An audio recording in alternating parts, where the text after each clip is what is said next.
안녕하세요. 저는 30대 여성입니다.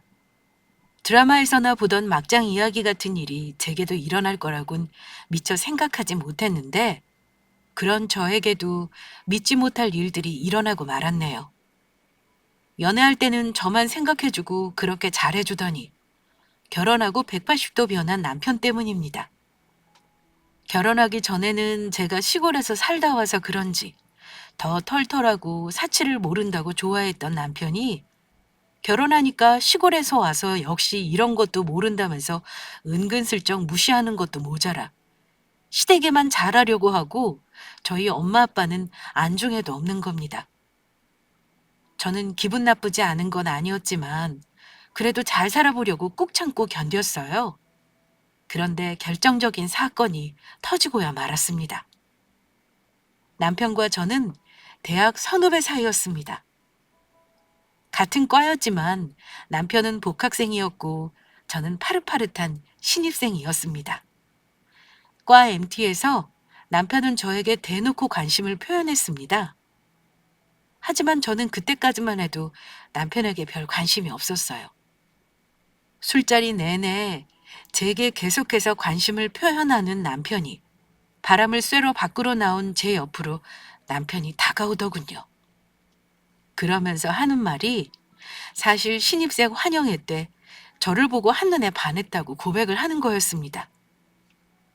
뭐라고 거절해야 할지 몰라 우물쭈물하고 있자 남편은 한 달만 사귀어 보자고 그 뒤에 헤어지자고 하면 두말하지 않고 헤어져 주겠다고 제안했습니다. 처음엔 거절하려고 했지만 남편 눈이 아주 진실해 보였어요. 게다가 이미 다른 친구들은 남자친구가 생겨서 제게 소홀할 때쯤이라 저도 마지못해 그 제안을 받아들이고 말았어요. 그렇게 한 달 뒤, 저의 취향에 맞춰 환골탈태한 남편은 꾸며놓으니 어디 내놔도 부끄럽지 않을 멋진 남친으로 변모했습니다. 결국 한 달 뒤에 제대로 된 교제를 승낙하고야 말았습니다. 그리고 4년, 질기디 질긴 연애를 끝내고 결혼까지 하였습니다. 4년 동안 연애하며 우여곡절이 없었던 것은 아니었습니다. 여러 다툼이 있었지만 늘 서로가 보고 싶어 견딜 수 없어 다시 사귀고를 반복했죠. 연애할 때는 남편이 늘 제게 매달리는 쪽이었거든요. 제가 남자들이 많은 회사에서 직장 생활을 하다 보니 신경을 썼던 것 같기도 합니다. 그리고 이제 와서 생각해보니 사랑보다는 정이 컸던 것 같아요. 저는 중소기업에 취직했고 남편도 세무사 사무실에 취직하였습니다. 엄청난 돈을 버는 건 아니었지만 남부럽지 않을 정도로 알뜰히 돈을 모아 서로의 신혼집도 마련했습니다. 그렇게 4년의 연애를 끝내고 첫날 밤, 발리로 신혼여행을 간 저희는 그곳에서 결혼 첫날부터 싸웠습니다. 남편이 제가 패키지로 예약을 해둔 황금 마사지 코스를 멋대로 취소한 거예요. 저는 인기 많은 그 마사지를 하려고 여행 몇 달 전에 여행사에 꼭 좀 넣어달라고 부탁했고, 그로 인해 비용도 더 많이 지급했거든요. 근데 저한테 상의도 없이 마사지를 취소해버렸다는 겁니다. 연애하는 동안 배려 없는 행동을 몇 번 한 적이 있었지만 신혼여행에서까지 제게 말 한마디 없이 제멋대로 행동하는 것에 화가 났어요. 제가 화낼 줄 몰랐던 남편은 마사지가 뭐 별거냐고 그냥 둘이서 있고 싶어 그랬다며 변명을 했지만 제 기분은 풀리지 않았고 그렇게 첫날 밤은 싸늘하게 보내고 말았죠. 그 뒤로는 잘 풀어서 어찌어찌 여행은 잘하고 돌아왔습니다. 그렇게 결혼 후 3년의 세월이 지났습니다. 저희는 부모님에게 손 벌리지 않고 시작해서 알뜰살뜰 모아 나중에 아기를 가지자고 협의가 끝난 상황이었어요. 그 기간에 저는 박람회에서 대기업 상무님의 눈에 띄어 스카우트 제의를 받아 대기업으로 이직을 한 상태였습니다. 당연히 월급도 많이 오르고 대우도 눈에 띄게 좋아졌습니다. 하지만 남편은 세무사 일이 너무 힘들다며 이직하겠다는 이유로 2년 동안 집에서 백수 생활했고 자격증을 따서 다른 일을 해보겠다고 하더니 결국 소득 없이 다시 세무사 사무실로 들어갔습니다. 저는 그동안 남편보다 더 열심히 벌어 빌라로 시작했던 신혼집을 아파트로 옮겼습니다. 물론 대출을 껴서 매매하긴 했지만 전셋집에서 내 집이 생기니 얼마나 기분이 좋던지요. 그날 남편과 자축 파티를 벌이며 즐거워했습니다. 그리고 수중에 돈이 생기니 남편 눈치 보지 않고 친정 부모님께 용돈도 두둑히 드릴 수 있어서 뿌듯하더라고요. 늘 없는 살림에 결혼 때 보태주지 못한 걸 안타까워하시던 부모님께 금전적으로 도움을 드릴 수 있는 게 너무 기뻤습니다. 친정집은 오래된 주택인데 노후가 되어 벽에서 벌레도 가끔 나오고 다락방이 있는 방은 곰팡이가 피어서 늘 안쓰러웠거든요. 마음 같아서는 집을 옮겨드리고 싶었지만 저도 대출금을 갚아야 하니 어려울 것 같고 해서 리모델링을 하는 걸로 마음을 굳혔습니다. 업체의 도움을 받아 리모델링을 진행하기로 했지만 비용적인 문제에서 셀프 시공도 생각하고 있어 남편에게 은근슬쩍 물어봤어요. 자기 이번 주말에 무슨 약속 있어? 아니, 딱히 없는데. 그럼 이번 주말에 시골 가서 수리하는 거 좀 도와줄 수 있어? 에? 무슨 수리? 사람 불러서 한다고 하지 않았어? 사람 불러서 하지. 근데 오래된 체리 몰딩 같은 거는 셀프로도 충분히 할 수 있을 것 같아서 그런 것까지 사람 불렀으면 돈이 너무 많이 들잖아. 그래서 말인데 당신이 도와주면 정말 고마울 것 같아. 나 이번 달 내내 숨도 못 쉬고 바쁘다가 겨우 주말 이틀 쉬는데 나보고 3시간 걸려 내려가서 일까지 하다 오라고?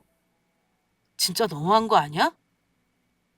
남편은 정색하며 화를 냈습니다. 물론 남편 말도 이해되지 않는 건 아니었습니다. 하지만 그 즈음 남편은 세무사와의 충돌로 인하여 시간당 아르바이트 개념으로 사무실에 출근하고 있었던 터라 시간적 여유가 많았습니다. 그런데도 집안일은커녕 늘 소파와 한몸이 되어 휴대폰만 손에 쥐고 있었죠. 게다가 명절 때도 차가 막힌다는 이유로 차이필 가는 날을 미뤄 몇 달 뒤에 친정에 내려간 적도 있었습니다. 상황을 아는 저는 속상했지만 그래도 참았습니다. 제 집안일이기도 했으니 남편에게 강요할 순 없었죠. 그래서 저는 주말에 혼자 내려가 셀프 시공을 하였습니다. 욱신거리는 몸을 하고 집으로 올라왔는데 남편은 라면 먹은 냄비 설거지도 안 해놨더군요. 거기서 속이 치받았으나 꾹 참고 잠이 들었습니다. 다음 날 저녁, 저는 남편에게 말했습니다. 자기 너무한 거 아니야? 나도 일하는 사람이야. 퇴근도 자기보다 늦고. 근데 적어도 먹은 거 설거지는 해놔야 하는 거 아니야? 어제 일 때문에 그래. 그깟 라면 냄비 하나 씻는 게 뭐가 힘들다고 그래? 그래, 말 잘했어. 그깟 냄비 하나 씻는 게 뭐가 어려워서 힘들게 일하고 온 사람한테 일거리를 줘? 누가 힘들게 내려가서 일하래? 너보고 시골 내려가서 일하라고 시킨 사람 아무도 없어. 네가 하고 싶어서 한 거잖아. 그래, 나는 비용 좀 아껴보려고 내 몸 한 몸 희생하려고 했다. 막말로 자기는 뭘 했는데? 우리 엄마 반찬 바리바리 싸와서 먹어보라고 할 때도 잘 먹겠다는 말 한마디를 했어? 뭘 했어? 내가 어머님 생신날 잠 한숨 안 자고 생신상 차려드렸을 때 나한테 고생했냐는 말 한마디를 하기로 했어. 진짜 너무한 거 아니야? 와, 진심에서 우러나와서 한 줄 알았더니 인제 보니 그거 다 가식이었냐? 어? 진짜 어이없다. 어떻게 그런 말을 해? 그리고 너희 집만 낡았어? 우리 집도 낡았어. 우리 엄마 아빠도 겨울이면 춥다 춥다 난리도 아니시라고. 근데 너희 집 리모델링 할 생각은 하고 우리 집은 우리 엄마 아빠는 겨울에 얼어 죽든 말든 전혀 상관없다 이거냐? 남편은 말이 전혀 통하지 않았습니다. 무슨 말을 하던 자신의 집을 걸고 넘어졌습니다. 자신의 집이 이제는 우리 부부 둘의 집이라는 걸 모르는 걸까요? 결혼을 한 지 8년이 지났는데도 남편은 너희 집, 우리 집으로 우리의 관계를 명확히 갈라놓고 있었습니다. 저는 남편의 말에 남아있던 정도 뚝 떨어졌습니다. 남편에게 우리의 관계에 대해 생각할 시간을 달라고 했죠. 그러자 냉랭한 태도를 고수하던 남편이 갑자기 누그러지더라고요. 갑자기 무슨 생각을 해? 흥분하지 말고 들어봐. 나는 자기가 우리 엄마 아빠는 안중에도 없는 것 같아서 서운해서 그랬던 거야. 솔직히 나는 번듯하게 해드릴 수 있는 것도 없고 잘 살아보려고 하는데 늘 실패만 하는 것 같고 너도 잘 알잖아.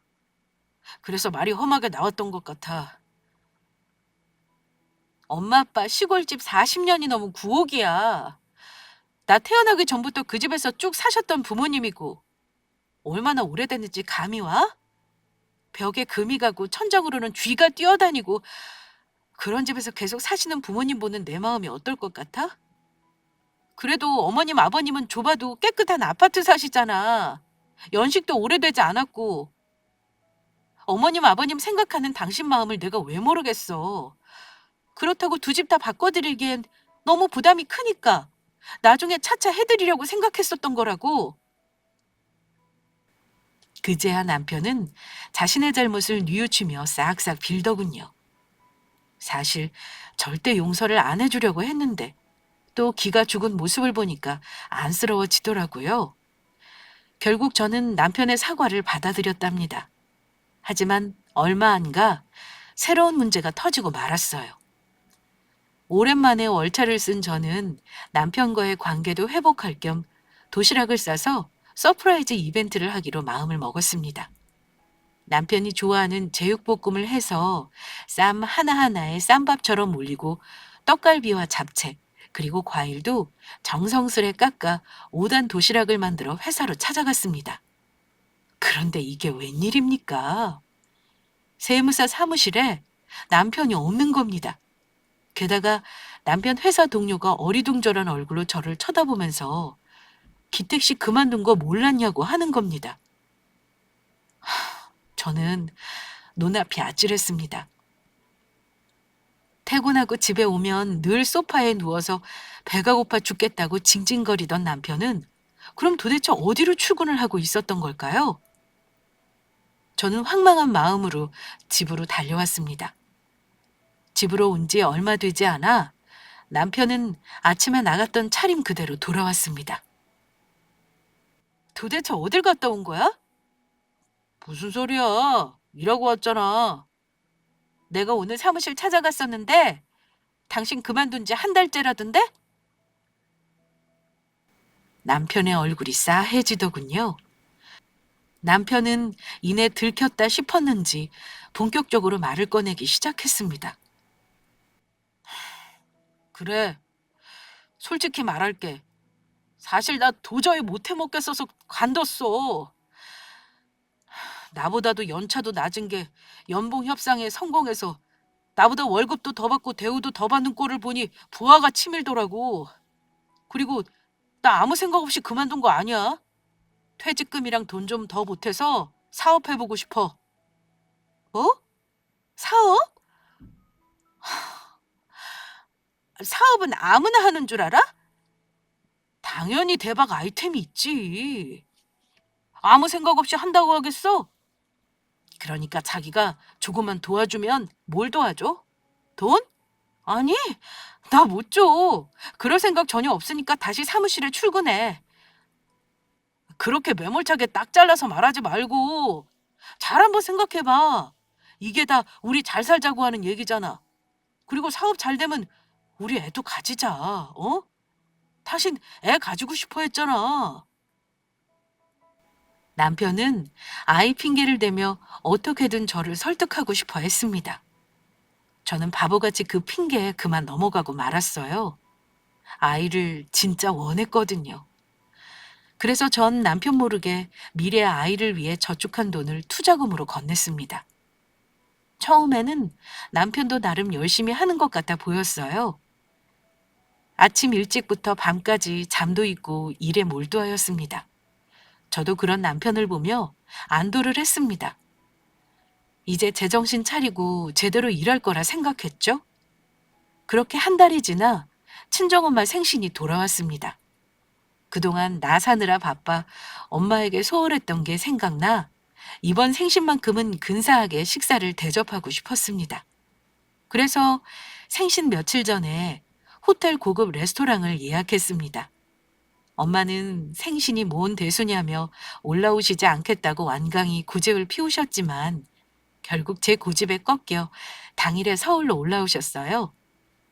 남편에게는 오늘 호텔 레스토랑을 예약해뒀으니 늦지 말고 시간 맞춰 퇴근하고 호텔로 오라고 당부했고 저는 엄마 아빠를 모시고 호텔로 향했습니다. 엄마는 고급스런 호텔 내부에 시선을 뺏기셨고 이런 비싼 데 와서 먹어도 되냐며 타박 아닌 타박을 하셨지만 표정만 봐도 행복해 하시는 게 느껴졌어요. 저녁 6시가 되었습니다. 주말인데도 남편은 회사 일로 바쁘다며 아침부터 부산을 떨고 출근했지만 장모님 생일이라고 신신당부를 한 데다가 메시지로도 장소와 시간을 재차 알려줬기 때문에 늦을 거라고는 생각하지 않았어요. 하지만 6시가 넘어도 남편은 나타나지 않았습니다. 전화도 받지 않았고요. 전 화가 났지만 엄마 얼굴을 보며 겨우 참았습니다. 시킨 음식을 먹는 둥 마는 둥 하고 있을 때 남편이 나타났어요. 그것도 시어머니를 대동하고서요. 깜짝 놀란 저희 엄마 아빠는 식사하시다 말고 자리에서 벌떡 일어나셨어요. 시어머니는 저희 엄마를 휙 훑어보더니 못 씹으신 얼굴을 하고 의자에 앉으셨습니다. 좋으시겠어요, 사돈. 네? 아니, 그렇잖아요. 우리의 뼈 빠지게 번 돈으로 이렇게 좋은 호텔 와서 고급 음식 드시는 거 기분 좋은 일 아니면 뭐겠어요? 호텔 예약은 물론 계산까지 전부 제가 할 계획이었지만 어머님은 아시는지 모르시는지 저희 엄마를 무안주는 말들을 퍼부으셨습니다. 좋았던 기분이 한순간에 바닥으로 처박혔어요. 남편은 아무 말도 하지 않은 채 저를 묘한 눈으로 노려보다가 식사를 시작했습니다. 어머님이 오실 줄 상상도 못했던 터라 당황스럽고 어찌해야 할지 몰랐습니다. 생신 식사 자리는 한순간에 불편하게 변해버렸고 식사를 마친 뒤 나서는 부모님을 향해 어머님은 못마땅한 얼굴로 오늘 밤 아들 집에서 자고 갈 거냐고 물으셨습니다. 당연히 저희 집에서 모실 생각이었는데 어머니의 말을 들은 엄마가 지금 내려갈 거라고 말씀을 하시더라고요. 버스터미널까지 가는 내내 저는 두 분을 집으로 모셔가려고 애썼지만 이미 어머님 말씀을 들었던 엄마 아빠는 불편하신지 한사코 거절하셨습니다. 결국 버스표를 끊어드리고 집으로 돌아온 저는 눈물이 왈칵 쏟아졌습니다. 집에 도착하자마자 저는 남편에게 화를 냈습니다. 어떻게 나한테 상의 한마디 없이 어머님을 모시고 올 수 있어? 그럼 넌 우리 엄마만 쏙 빼놓고 장인어른 장모님만 모시고 밥을 먹을 참이었어? 진짜 어이없어서. 나는 어제까지도 네가 엄마 모시고 올 줄 알았지. 오늘 전화했더니 생전 처음 듣는 얘기라며 황당해 하시더라. 내가 얼마나 쪽팔렸는지 아냐? 우리 엄마 생신이시잖아. 내가 어머님 생신 때 해마다 어떻게 했는지 알아? 그동안 진짜 성심성의껏 잠 안 자고 생신상 차려드렸어. 너무 힘들어서 좋은 식당 예약해서 밖에서 드시는 거 어떠냐고 운 띄우면 어머님이 뭐라 그러셨어? 너는 남편이 힘들게 벌어둔 돈 펑펑 쓸 줄밖에 모르냐고 하셨잖아. 그래도 나는 이번에 어머님 생신은 엄마랑 똑같이 해드리려고 생각하고 있었어. 너 진짜 못됐구나. 그런 말은 누구나 하겠다. 뭐? 아, 막말로. 내가 당신이 벌어다 준 돈 펑펑 쓴 적 있었어? 오히려 내가 당신 골프니 테니스 배운다고 할 때마다 지원해줬잖아. 안 그래? 어머님이 그렇게 말씀하실 때마다 내가 얼마나 속이 상하는 줄 알아? 지금 나보다 좀 더 번다고 유세하냐? 이제 돈 좀 번다 이거지? 그런 뜻이 아니잖아. 됐어. 너랑 무슨 얘기를 하겠냐? 남편은 그 말을 끝으로 일어나 짐을 챙기더니 집을 나가버렸습니다. 화도 나고 황당하기도 해서 저는 남편을 잡지 않았더니 그대로 나가 어머님 댁으로 갔는지 얼마 지나지 않아 어머님에게 전화가 오는 겁니다. 일부러 전화를 받지 않았더니 문자로 못 빼어 먹었다며 욕을 퍼부으셨습니다. 그렇게 며칠이 지난 후 남편이 전화를 하더군요. 제가 먼저 용서를 빌 줄 알았는데 아무 행동도 취하지 않으니 본인이 먼저 안달이 난 것 같더라고요. 전화를 건 남편은 자신이 경솔했다. 하지만 너도 엄마 전화 무시했으니 사과를 하는 게 좋을 것 같다고 하더군요. 기가 막혔습니다. 이건 사과를 위장한 협박이 아닌가요? 저는 한참 침묵을 유지하다가 한마디 했습니다. 우리 사이 시간이 필요할 것 같다고. 그러자 남편이 길길이 날뛰는 겁니다. 지금 이혼하자고 하는 거냐고 아주 흥분을 하더군요. 제가 이혼 얘긴 안 하지 않았냐 하니 그게 그거지 않냐면서 고함을 지르더라고요. 겨우 이런 일로 이혼하는 경우가 어디 있냐며 소리치길래 본인에겐 사소한 일도 나에겐 커다란 돌덩이가 되어 날아올 수 있는 거라며 얘기를 해줬죠. 그러자 남편은 전화를 끊어버렸습니다. 저는 그때서야 남편에 대한 마음을 정리해야 함을 깨달았습니다. 사실 그동안 많이 참았죠. 하지만 이혼이 말처럼 쉬운 건 아니었기 때문에 결정에는 오랜 고민이 필요했습니다. 그렇게 또 시간이 흘렀습니다. 그 뒤로 연락 한 톡 없던 남편의 소식을 들은 건 그의 지인으로부터였습니다. 제게 전화를 건 남편 지인이 쉽사리 말을 꺼내지 못하고 머뭇거리더라고요. 왜냐고 채근하자 그제야 용건을 털어놓았는데 충격적이었습니다.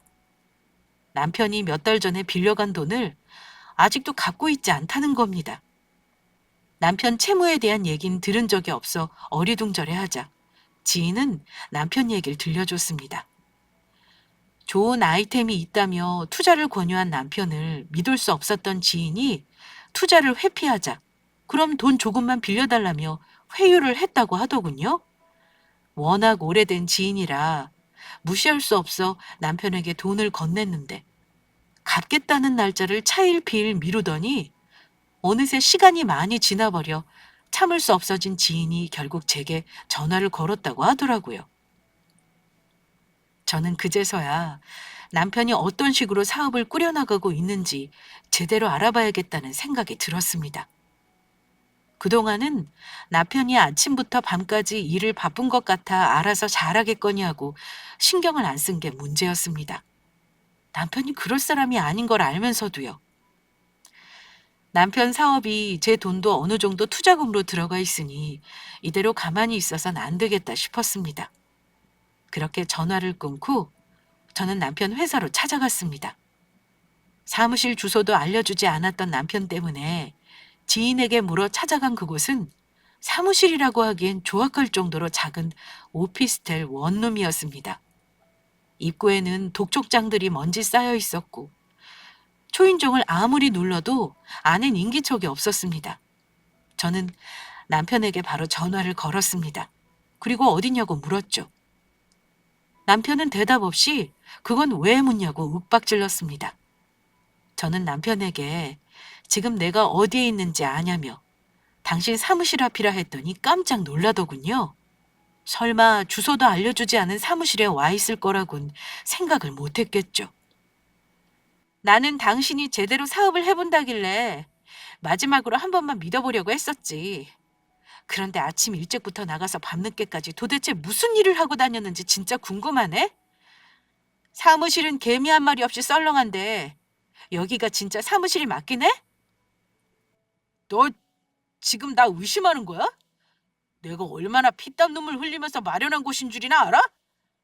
아, 피땀. 그래서 이 쌓아둔 독촉장들이 피땀의 증거니? 내가 준 돈은 다 어떻게 하고? 당신 친구한테 돈도 빌렸다면서? 제가 지인 얘기를 꺼내자 남편은 말문이 막힌 듯 한참 입을 열지 못하더라고요. 하지만 제 머릿속엔 그동안 남편이 뭘 하고 다녔는지, 그리고 빌려준 투자금은 어디에 썼는지 하는 생각들로 꽉 차 있었습니다. 그 돈 가지고 뭘 하고 다녔는지 당장 말 안 하면 소송할 거야. 뭐? 너 미쳤냐? 세상 어느 누가 남편을 고소해? 돌아서면 아무것도 아닌 게 바로 부부야. 그러니까 어디다 썼는지 빨리 말해. 아이, 진짜. 아, 그래. 그깟 돈 몇 천 가지고 뭘 하겠다고. 그래서 내가 돈 좀 불리려고 도박 좀 했다. 사업 자금이 있어야 돈을 벌지. 제대로 된 자금이 없이 무슨 일을 하겠어? 어? 뭐? 그래서 지금 도박을 했다는 거야? 그래, 했어. 도박. 내가 하고 싶어서 했겠어? 네가 돈도 많이 못 벌어온다고 날 무시해대니까 내가 오죽하면 도박에까지 손을 댔겠냐고. 진짜 나는 제대로 멋지게 살아보고 싶은 사람인데 너 때문에 자존감 바닥쳐서 이젠 아무것도 못하겠다. 소름이 끼쳤습니다. 가슬라이팅 밥 먹듯이 하는 사람인 줄은 알았지만 자신의 도박 원인도 제게 덮어 씌우다뇨. 더 이상 남편 같은 인간과는 살 수 없을 거라는 결론이 났습니다. 화가 너무 나니 오히려 차분해지더라고요. 저는 남편에게 똑똑히 말했습니다. 이혼해, 우리. 너 말 쉽게 한다. 이혼이 그렇게 쉬워? 뻑하면 이혼하자, 갈라서자. 아주 쉽지? 그래, 쉬워. 당신 같은 인간이랑 얼굴 맞대고 살아온 지난 날이 소름 끼쳐. 아니, 애초에 당신의 실체를 모르고 결혼한 내가 병신이지. 뭐? 아, 그래! 이혼해, 이혼! 그 깎고 내가 못 해줄 것 같아? 이혼하면 내가 손해겠어? 나 좋다는 여자 지금도 널렸어. 반면에 너? 결혼하고 살찌고 뭐 볼 게 있다고 이혼하고 나서 울고불고 매달리지나 마. 누가 매달릴지는 봐야 하는 거 아니야? 저는 독하게 말하고 전화를 끊었습니다. 이제껏 부부싸움을 할 때마다 다투고 불편한 기분이 드는 게 싫어서 늘 제가 먼저 사과를 했었는데 이번에는 제가 세게 나오자 남편도 당황한 것 같더라고요. 본인도 일단 제 말에 지르고 봤는데 제가 오히려 당당하게 그러자고 하니까 반박도 못하더군요. 그렇게 며칠 동안 평온했습니다. 그런데 어느 날 퇴근해 집으로 돌아오니 누군가가 집에서 우당탕 걸어오는 소리가 들렸습니다. 바로 시어머니였습니다. 어머니는 저를 발견하자마자 너 잘 만났다란 얼굴을 하고선 다가와 손을 올리셨습니다. 물론 가만히 맞고만 있을 제가 아니었죠. 저는 어머니 팔목을 잡았어요. 당황한 어머니가 악다구니를 썼습니다. 이 나쁜 년, 네가 우리 아들 칸이랑 쓸개는 다 뽑아먹고 이제 집에서 쫓겨내? 그게 무슨 소리예요, 어머니? 저는 최대한 평온을 유지하려고 애썼습니다. 같이 흥분해서 언성을 높이면 개싸움 날 것이 뻔했기 때문이죠. 남편은 슬금슬금 걸어 나와 시어머니 뒤로 서더군요. 그 얼굴을 보니 진짜 욕이 솟구치고 열이 받았지만 일단은 속을 가라앉혔습니다. 이렇게 막말만 하는 어머니 앞에서 이성을 잃어선 안 되니까요. 쫓아낸 게 아니라 제 발로 나갔어요. 그리고 어머님, 저희 이혼할 생각입니다. 그 의견에 기택 씨도 동의했고요. 뭐? 누가 부모 허락도 없이 네 멋대로 이혼을 하나마나 하니? 못 배운 티 이런 데서 내는 거 아니다. 시골에서 없이 살았다고 해서 못마땅했는데 그래도 애 하나 착한 줄 알고 결혼 허락해줬더니 세상에 이런 식으로 뒤통수를 쳐? 얼굴 맞대고 제대로 얘기한 뒤에 집에도 말씀드릴 생각이었습니다. 그리고 저 못 배우지 않았습니다. 기택 씨랑 저 같은 학교 같은 과인 거 모르시는 거 아니시잖아요. 내가 기가 막혀서 어디 말대꾸를 이렇게 따박따박.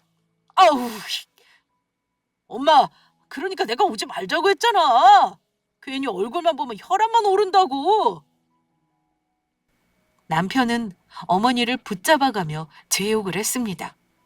못 배운 뒤 운운하던 어머니는 막상 같은 학교 같은 과 얘기를 꺼내자 꿀먹은 벙어리가 되어서 괜히 뒷목을 잡으셨고요.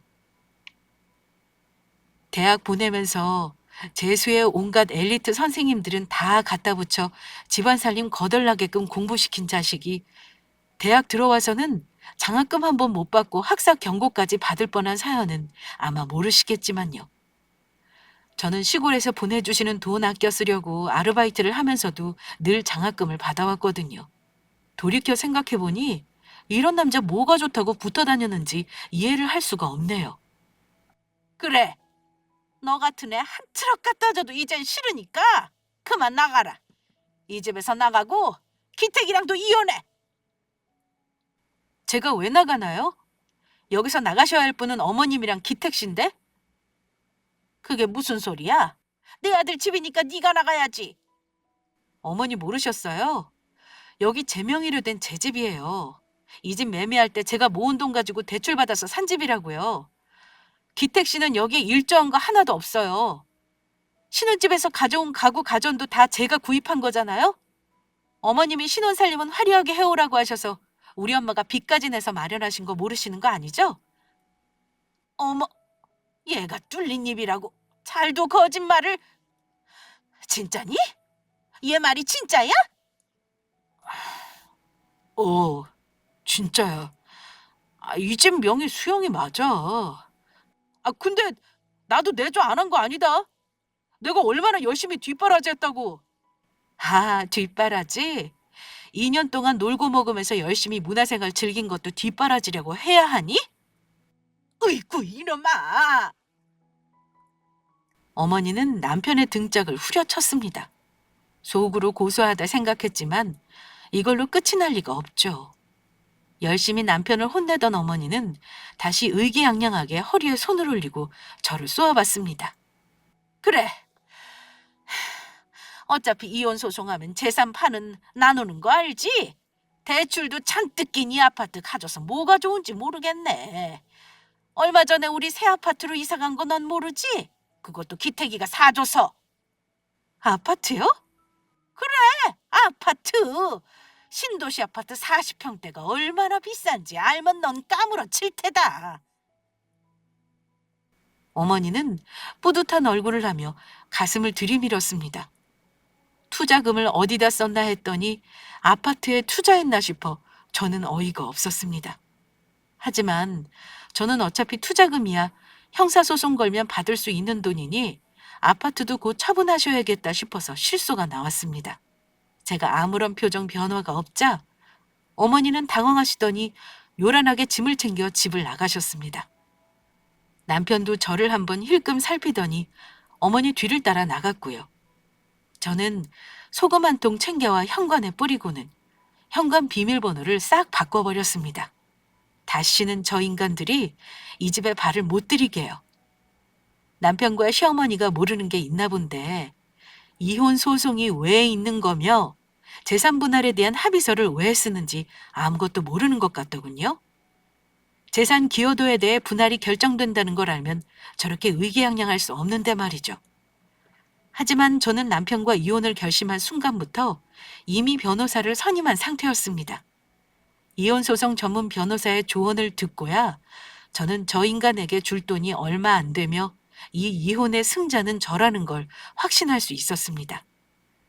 저는 남편에게 그 길로 이혼 신청서를 보냈습니다. 남편은 이혼 신청서를 받고도 한참이나 답변이 없었습니다. 아마 남편은 본인이 불리한 상황인지 먼저 눈치챈 것 같았습니다. 이대로 이혼을 못하게 되면 결국 피해자는 나겠구나 싶어 저는 어머님을 건드리는 게 나을 거라는 결론이 섰습니다. 저는 어머님에게 남편이 이혼하기 싫어하는 것 같다고 연락을 드렸죠. 물론 어머님은 노발대발 난리를 치시며 남편 보고 얼른 도장을 찍으라고 야단이셨습니다. 그렇게 저희는 한 달의 조정 기간을 거쳐 재산 분할을 끝내고 이혼을 완료했습니다. 재산 분할을 할 때도 얼마나 많은 다툼이 있었는지 모릅니다. 제가 마련한 재산을 자신이 일군 재산이라고 남편이 거짓말 치는 바람에 재판 이혼까지 갈 뻔한 걸 어머님이 난입하고 나서야 겨우 합의 이혼을 할 수 있었습니다. 어머님은 본인 믿는 구석이 있으시니 이혼에 찬성하셨겠지만은 상황을 다 알고 있던 저는 오히려 어머님이 고마웠어요. 길고 긴 이혼 소송이 될 수도 있었던 걸 어머님이 막아주셨으니까요. 이혼을 하고 나니 그렇게 홀가분할 수가 없었습니다. 퇴근하고 피곤한데 늘 밥밥거리는 인간이 사라지니 제가 먹고 싶은 것도 마음껏 먹을 수 있고 친구들과 여행도 자주 다닐 수 있었습니다. 남편이 있을 때는 호화스럽게 무슨 여행이냐고 타박을 주고는 자기는 업무의 일환이라며 자주 나가 돌아다녔거든요. 그리고 시골에 계시는 부모님을 제 아파트로 모셔왔습니다. 리모델링도 했는데 왜 서울을 가냐며 한사코 거절하시는 부모님에게 나이 들수록 병원 가까이 살아야 한다며 설득에 설득을 거듭해 결국 모실 수 있었죠. 하루하루가 행복했습니다. 이게 사람 사는 거지 싶은 생각이 들 즈음 그들이 다시 찾아왔습니다. 누구겠어요? 바로 남편과 시어머니죠. 초인종을 아주 때려 부술 듯이 눌러서 경찰 부르려다가 엄마가 그러지 말라고 만류하셔서 결국 문을 열어줬습니다. 여긴 어쩐 일이세요? 어쩐 일이긴. 며느리 집에 시어머니가 오는 건 자연스러운 일이지. 아가, 이것 좀 받아라. 어머니는 반찬을 바리바리 싼 보자기를 들이밀며 무작정 안으로 들어오셨습니다. 게다가 아가라니 결혼하고 한 번도 들어본 적 없는 애칭이었습니다. 어머니 소리에 저희 엄마 아빠도 거실에 앉아 계시다 나오셨고요. 남편은 이번에도 어머님 뒤에 쭈뼛거리고 선 채웠습니다. 제가 왜 어머님 며느리예요? 저희 남남된 거 잊으셨어요? 이만 나가주세요. 아이고 쌀쌀맞게 왜 이러니 정말. 어머니는 잠깐 눈치를 보시더니 대뜸 무릎을 꿇으셨습니다. 그러고는 뒤에 산 남편에게 눈치를 주며 남편도 꿇어 앉혔습니다. 당황을 넘어서 황당한 광경이었습니다. 그렇게 당당할 때는 언제고 갑자기 이렇게 저자세로 나온다뇨. 얘야, 내가 잘못했다. 잘못했어. 갑자기 찾아와 그게 무슨 말씀이세요? 얼른 일어나세요. 아니, 네가 용서해 줄 때까지 나 못 일어난다. 이러시면 제가 불편해요. 이미 다 끝난 사이에 왜 이러시냐고요. 아니, 얘가 샀다는 그 아파트 대출을 엄청나게 끼고 샀다고 하더라고. 게다가 지급한 돈도 다 네 주머니에서 나왔던 얘기를 들었다. 집으로 돈 내놓으라는 고소장이 날아와서 어찌나 놀랐는지 몰라. 제발 그것만이라도 취하해주면 안 되겠니? 그게 아니라면 내가 이놈 제대로 사람 구실하게 고쳐놓을 테니까 다시 합치면 안 될까? 그게 무슨 소리예요? 저 그럴 마음 전혀 없어요. 그리고 이 사람하고 이혼할 때 제게 뭐라고 하셨어요? 못 배워서 사람 뒤통수 친다고 하셨잖아요. 이 사람은 결혼 생활 내내 제 뒤통수 쳤어요. 그거 모르셨죠? 일도 안 하고 돈 펑펑 써대는데도 참고 살아줬더니 엄마 생신 때 호텔 레스토랑 예약했다고 거기에 어머니 데려와서 무한 준 게 이 사람이에요. 근데 같이 살라고요? 아니요. 목에 칼이 들어와도 싫습니다. 아이고 이놈아. 뭐해 싹싹 빌지 않고. 아, 미안해. 미안해 여보. 내가 무조건 잘못했어. 나 요즘 여기저기서 빚독적 받고 살아서 사람 사는 것 같지 않아. 죽을 것 같이 힘들어. 내가 당신이 힘든 것도 몰라주고 내 멋대로 굴어서 진짜 미안해. 앞으로 죽은 듯이 살게. 어? 나 한 번만 용서해주면 안 될까? 진짜 소름이 끼쳤습니다. 이제 와서 무릎 꿇고 용서를 싹싹 비는 전 남편 얼굴을 보니 불쌍하기는커녕 피가 거꾸로 솟더군요. 제가 한 번 속지 두 번 속겠습니까? 구역질 치미는 걸 겨우 눌러 참고 저는 남편에게서 시선을 돌렸습니다. 저 얼굴 계속 보고 있다가는 할 말 못할 말 다 나올 것 같더군요. 저는 시어머니에게 말했습니다. 다른 건 몰라도 저희 엄마 아빠 그동안 막대하신 거 사과하세요. 시골 사람이라며 배운 거 없다고 티낸다고 하셨단 말, 저 진짜 가슴에 한이 맺혔습니다. 미안합니다, 사돈. 진심은 아니었습니다. 아시죠? 저 그렇게 나쁜 사람 아닌 거. 제가 잘 못 배워 그렇습니다. 어머님은 우리 엄마 아빠한테도 고개를 조아리시며 사과를 하셨어요. 묵혔던 채증이 내려가는 기분이었습니다. 늘 저보다는 엄마 아빠의 상처를 마음에 담아두고 있었거든요. 이제야 용서를 비는 어머님을 여전히 용서할 순 없었지만 그래도 조금이나마 위안이 된 건 사실입니다. 하지만 용서는 용서고 이혼은 이혼이죠. 저는 어머님 앞에 앉아 손을 잡았어요. 제 행동에 놀란 어머니는 눈을 동그랗게 뜨시고는 기대감에 가득 찬 얼굴을 하셨죠. 저는 웃으면서 말했습니다. 사과는 잘 받았습니다, 어머님. 이제 그만 돌아가세요. 뭐? 뭐라고? 아니, 무슨 소리니? 어머님을 평생 용서할 생각은 없지만 그래도 사과는 잘 받겠다는 뜻이에요. 이제 할 말 다 끝났으니 돌아가시라고요. 용서했다며? 아니, 그럼 이제 둘이 재결합해야지. 어딜 가라는 거야? 상황 파악이 안 되시나 본데요. 어머님, 저 못 배운 인간이랑 절대 같이 못 살거든요. 제게 상의 한마디 없이 제가 건네준 투자금 보태어 대출로 아파트 산 이 인간이랑은 절대로요. 그러니까 둘이 재결합 안 한다는 소리야? 네. 왜 이렇게 말귀를 못 알아들으세요? 어머님은 배우신 사람이잖아요. 이 정도의 소통이 어려우실 거라곤 미처 생각하지 못했네요. 기가 막혀? 내가 여기서 무슨 생각으로 무릎을 꿇었는데? 사람 망신을 줘도 유분수지? 그러니까 그 아까운 무릎 꿇으라고 아무도 얘기 안 했어요. 어머님이 자진해서 하신 거지. 계속 여기서 버티시면 저도 신고할 수밖에 없어요. 뭐? 신고? 네가 날 신고한다고? 막말로 저희 아무 사이도 아닌데 주거 침입으로 신고할 수 있죠. 왜 못하겠어요? 그러니까 험한 꼴 당하시기 전에 제발로 나가시라고요. 아니, 난 못 나간다. 네가 내 아들 용서해주고 기택이랑 다시 합친다고 하기 전까지는 못 나간다. 못 나가! 사돈, 얘 좀 말려봐요.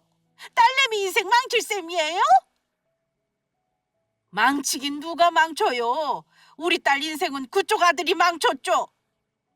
아이고, 억울해. 억울해서 못 살아. 어머님은 완강하게 버티셨고 저는 결국 경찰에 신고를 했습니다. 출동한 경찰에게도 제 욕을 끊임없이 하시며 행패를 부리셨던 어머님. 계속 이러시면 공무집행죄가 추가된다는 말에 결국 아무 말 못하시고 집을 나가셨습니다. 어머님과 전 남편은 처음부터 마음에도 없는 사과를 하러 오신 거였습니다. 제가 그걸 모를 리가 있나요? 그 뒤로도 전 남편과 어머님은 가끔씩 저희 집 근처를 배회하곤 했습니다. 그러다가 한 번씩 찾아오는 일이 있었지만 제가 부모님께도 단단히 언지를 드려서 찾아오면 바로 경찰을 부르라고 하였더니 그 뒤로는 찾아오지 않더군요. 그렇게 두 사람이 완전히 제 시야에 보이지 않게 된 뒤에 들려오는 소문을 들었습니다. 얘기를 듣자 하니 전 남편은 시부모님께 사들인 아파트를 처분하고도 빚을 감당하지 못해 결국 파산 신청을 했다고 하더군요. 이제와 하는 얘기지만 저희 둘 사이에 아이가 생기지 않은 게 얼마나 다행인지요. 다른 건 몰라도 아이 같자는 말에 늘 싫다 하던 남편에게 그거 하나만은 감사하네요. 전 남편 닮은 아이가 세상에 나오지 않아서요. 저는 요즘 퇴근하면 맛있는 밥 차려주시는 부모님이랑 아주 행복하게 살고 있습니다. 늘 속 썩이는 전 남편 없으니 직장일도 술술 잘 풀려서 곧 승진도 할 수 있을 것 같아요. 서울로 부모님 모셔온 뒤로는 종종 외식도 하고 부모님이랑 같이 쉬는 날에 호캉스도 가곤 한답니다. 요즘 같아서는 너무 행복해서 꿈을 꾸는 것 같아요. 그럼 긴 사연 들어주신 분들 모두 감사합니다.